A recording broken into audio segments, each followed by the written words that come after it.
We're here at the IAS meeting with Paul Stoffels, and we appreciate you taking the time. You're Chief Scientific Officer and Research R&D with Johnson & Johnson, and you have an amazing history. We just got out of a press conference talking about the vaccine work you're doing and with the collaboration that you've built. What I'd like to do is start about what got you motivated. You began as a doctor in Africa. Is that? Yeah, that's great. First I was a student in my medical school time. I went to Africa, spending all my vacations for my third year of medical school. For 4 consecutive years, spent my vacation in Africa on the ground in hospitals. And it's then in '83 that I for the first time saw the first patient with HIV, big time, and I saw everyone died. There was nothing we could do. We all saw them in late stage and wondering what are we going to do to solve this disease? This makes a horrible impact on people who are conscious of humanity and be the reason you became a doctor. Yeah, it was the first time that a disease affected everyone in the world. Most of the time the developing world diseases affect people who are poor, but at that moment suddenly it was different. Everyone was affected by this, and it gave like, wow, this is going to be, it's an infectious virus, it kills fast, it's going to go around the world. This is going to change the world. And we saw it at that moment, the effects on the ground in Africa. And I was so devastated by that. And then one of my good friends got infected, and he very quickly became very sick, and I had to work very hard to keep him alive. And that's why I, in the end, committed my life to making a difference for HIV. I think you said at a meeting that I remembered attending in Montreal, I think it was, how you began as a doctor, and you thought this is not something that you can really be as effective as possible. You wanted to be more effective, so you can, as a doctor, you can treat patients one by one. If you don't have the tools to treat, you can't do a lot. We saw people dying. We tried to treat their fungal infections, their bacterial infections, the viral infections, CMV and others. But still they died, and so you couldn't make the real difference. And I was very lucky to meet Dr. Paul Janssen, who was one of the heroes of drug discovery in the world. He developed more than 70 new drugs in his lifetime, of which a few ones are still very, very important drugs up to today. Levamisole, mebendazole, the antifungals, the anesthesia product, fentanyl. A lot of new drugs were developed by him. And I learned from him how to develop drugs. And he asked me, come and work with me and we'll solve HIV. And he told me at that moment, that was 1998, 1990, he told me one day we'll solve this disease by one pill once a day.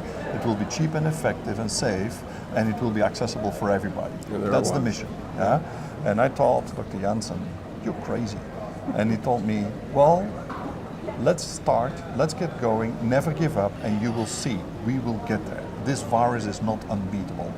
And so we started to go, and we failed the first 3-4 drugs in the clinic, and we learned that they all failed because of resistance. Yeah? We gave monotherapy, and we measured within 14 days, we could measure resistance for every clinical trial. We found that the drug was resistant, the virus was resistant against our drugs within the first 2 weeks.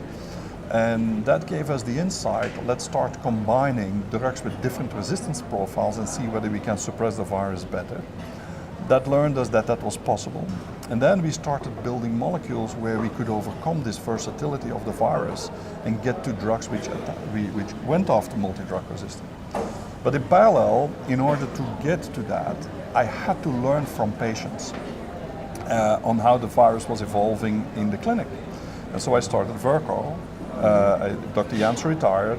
With Rudy Powell, I started Tibotec and Verco, one a diagnostic company, the other a drug company, and we worked back to back on how can we learn from the clinic, use that information to make better new molecules.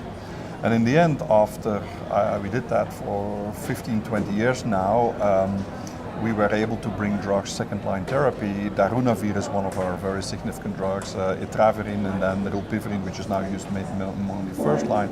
But based on that resistant information, we were able to bring 3 new drugs, which today are widely used, and especially Resista and etraverin and Intalens are two drugs which are very effective in treating people with second-line HIV, in the second and third line.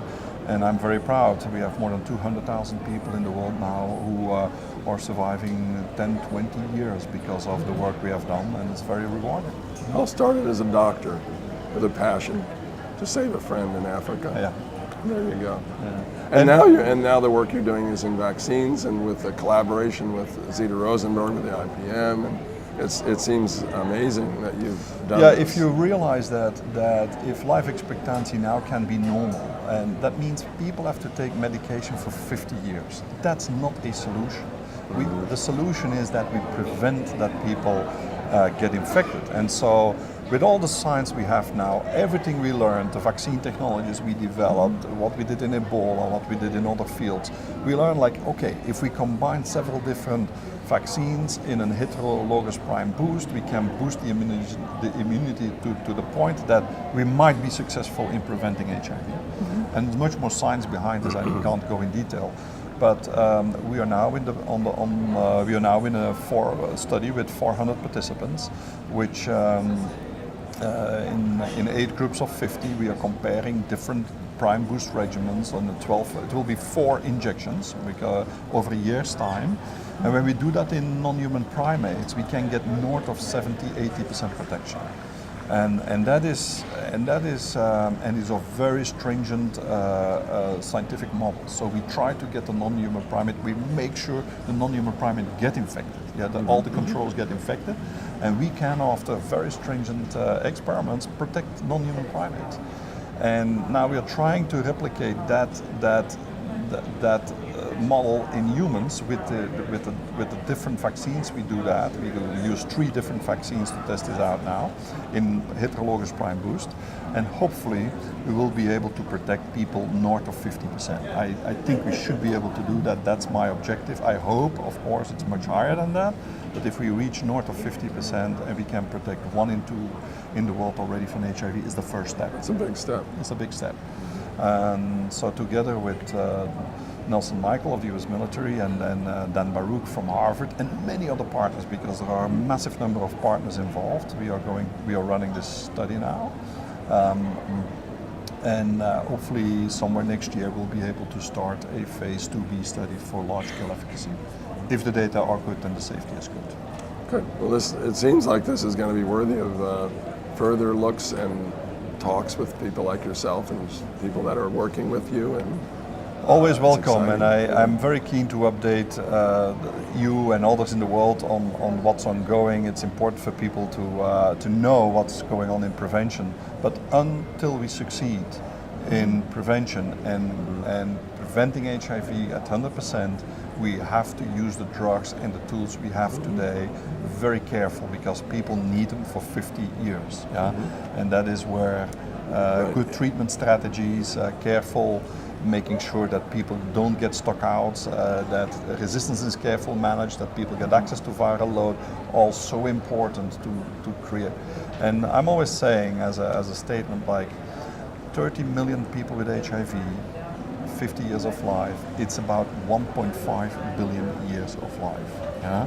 If you 1.5 billion years of life of mothers and fathers for their families, of adolescents growing up, having their kids. It's one of the biggest challenges we have in the world, and we have every tool to make it happen. So that's what I'm. Yes, and it almost seems unconscionable that we don't move ahead in almost a Manhattan-style project. Yes. It just, I mean, I know that's the kind of thinking that you have. You want to get it done. You want to get it done because the life of so many people is dependent on it, and it's. Honestly, in the end, it's so easy to do it, and we make it as a world so complicated. So I think we'd have this whole thing like if there were 10 more people like you. Well, there are probably 10 more people like me, but I have the possibility with J&J, with Janssen, to because of the resource, the capabilities we have to have massive impact in the world. And you're very good at putting it together with other people, and especially people you hire. And the collaborators, I mean, you're doing a very good job there. Well, it's not difficult to find the people, the good people. Every human being, if they understand the problem, and you join a team which can make this type of difference, you have an incredible motivation. And it's also for all of our employees in the company. It's not just we do this for the world, but at the same time, being able as an organization to have this type of topic to tackle gives an incredible motivation in the company, and it makes your bigger company successful. Exactly. Because people are motivated, and it's really fun to do this, and I appreciate that you asked me the question, and thank you very much. It's always enjoyable talking with you. Thank you. Thank you so much. Great seeing you. Thank you.